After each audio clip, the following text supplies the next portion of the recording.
Hi guys, how's it going? I'm going to try to guide you through the process of taking your very own fig cuttings and turning a stick that looks like this into a brand new fig tree that looks like this. Now, fig trees are one of the easiest plants you can actually propagate from cuttings. And actually, pretty much every single plant that you can see here was a cutting last year. So that was just a single stick that arrived through the post, and I rooted it, and now they are trees. Obviously they're not quite breaking out of dormancy yet, they're just starting to. Now, despite them being very easy to root, there are still some tips that you can use to maximize your success, and I'm going to try to address these in this video. I've tried to break the video down into chapters so you can easily navigate through it. So if at any one point I get a bit monotonous, you can just skip that part and get to the part you want to see. So with that in mind, let's get to it. Okay, so step one, if you're taking a cutting from your own tree or someone else's tree, you want to wait till winter. So it's January here at the moment. That's a brilliant time to take cuttings. You can take them probably from December through till February. Basically any time the plant is dormant, so when the figs lose their leaves and the wood starts to go brown and lignified, that's what you want. And it also means that there'll be less sap flowing. And the sap is an irritant in some people, so you don't really want to get it on your skin. So this is, for example, a good cutting. You want about 4 or 5 nodes at least on your cutting, and all you do is you take your secateurs and you just cut below one of the nodes. It doesn't matter too much right now because you can always trim them down at a later date. So I'm going to cut there. So there's a cutting. Okay, so you've now got your cuttings. So this was the cutting that I took earlier. However, these are all the cuttings that I actually want to root. I don't need to root this because I've already got this variety. I don't need it. But you can buy cuttings in a lot of places. There's a UK Facebook fig group, believe it or not, which exchange cuttings over the winter season. So what you want to do at the start is you take your cutting. Now this one is really easy to tell which way up the cutting goes because the bud, which is always at the top, is a giveaway. So we know the cutting goes up this way. However, if you had a cutting where both ends, for example this one, have been cut, the way to know which way up the cutting goes is that you'll have these little things here which are leaf scars. So this is where the leaf connected to this stem in the summer. And the leaf scars always look like a little smiley mouth the right way up, and always the bud will be above it. So if you've got a leaf scar and a bud above, that is the way up the cutting goes. Once you know which way the cutting goes, so we'll come back to the cutting that I took earlier, what I'll usually do is I'll make a slanting cut. I'll try it this way around. I'll make a slanting cut. So here you've got that bud. The leaf scar on the bud, and this is called a node. These points along the stem, these are nodes, and you want like 4 or 5 of them at least on a cutting. But what I'll do is I'll just make a little slanting cut just below that bottom node, like that, and this reduces the chance of this little end piece rotting when you're trying to root, because the roots come out of the nodes. So all these nodes along the stem, that's where the roots will come out. But what I also tend to do, and it's not completely necessary, but I've always done it, and that is on the bottom of the cutting, what I'll do is I'll just gently take a knife and I'll just cut, not really cut to be honest, it's more of a scrape, just a little section there, oops, which cuts into the cambium layer. So that just gives a little bit more of a chance of rooting, but people probably do it without that. It's completely fine, you don't have to.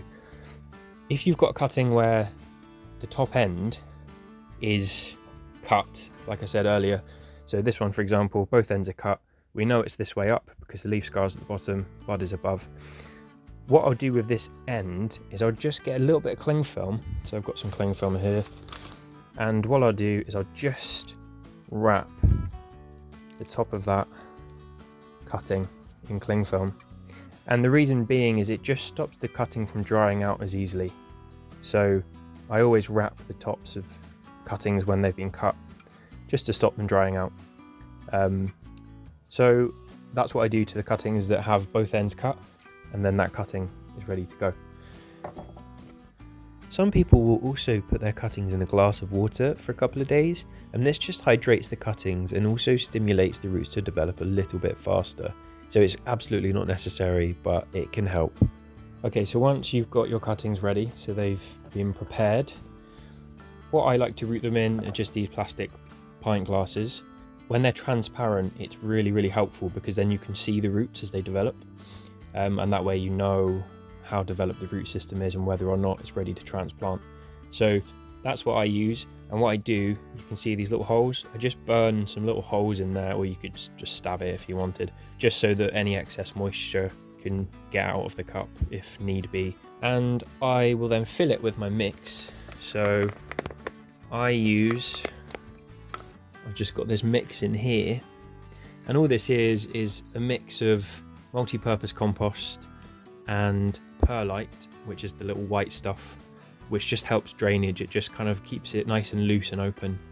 And I also put in a little bit of John Innes number 3. It just gives a little bit of weight to the mixture. People will always use different techniques and different materials. You'll find countless videos of people that, you know, just use perlite, or they just use compost, or they use sand. There's loads of different methods. This is just how I do it, and it seems to work quite well. Yeah, so basically just fill your cup up with this mixture, give it a little tap, because it always seems to kind of shrink when you tap it. So there we go. We could add a bit more to that now, so just add a little bit more to there, and we don't want it completely full to the top. You want a never so slightly small gap, just so that when you water it, the water doesn't just flood out of the cup. So we've got our cutting, our prepared cutting, slanting cut at the bottom just below a node, little strip of cambium away there. The top is wrapped if there's no bud. If there is a bud at the top, don't wrap that, because the bud is obviously where it will start to grow from, and you don't want cling film covering that up. So cutting is ready. I've got my cup with holes in, perlite-y, composty mix, and literally all you do is you just shrink it down like that. So what you want is you want a couple of the nodes to be below the soil level, and you want maybe 1 or 2 nodes above the soil level. Last thing you do, just give it water. So just got this little spray thing here. Now the first time when you first take the cuttings and put them in the compost, you want to give this a really good soak. You want it to be thoroughly wet all the way through, and then it's just a waiting game really. You need to keep them somewhere warm, so that you can take them later in the year. So you could take them like at the start of spring, and then you could leave them outside or in a greenhouse, and that would be completely fine. If you're taking them in the winter and you want to root them in the winter, then you need to keep them somewhere nice and warm. It doesn't need to be light at first, because obviously the roots will be the first things usually to grow, and they don't need light obviously. But once the buds do start to break, then you need to keep it somewhere with really nice good lighting. Probably not full sun, but I've got this kind of plant area with grow lights set up, so this is where I'm going to keep them, on a windowsill. And usually the roots will take, I think the earliest I've ever had roots is maybe like 2 weeks, but realistically, say a month later, you should start to see root development. A lot of people tend to keep their cuttings in a kind of heated enclosed propagator, and that's completely fine. Usually the more heat you have, the faster the roots will grow. The problem I've found with that is that when the shoots start to develop, you get a lot of mold and fungal issues due to the humidity. So I just like to root them in the open, like this. You can put a heat mat underneath, that will really help.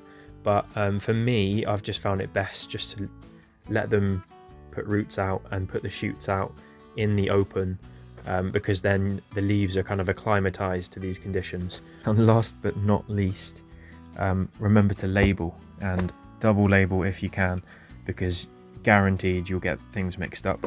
Luckily, these cuttings have got the name written on them, which I usually do as well if I send cuttings to people, but I am going to label it as well. Just going to pop that in there, and I've given them all a good water.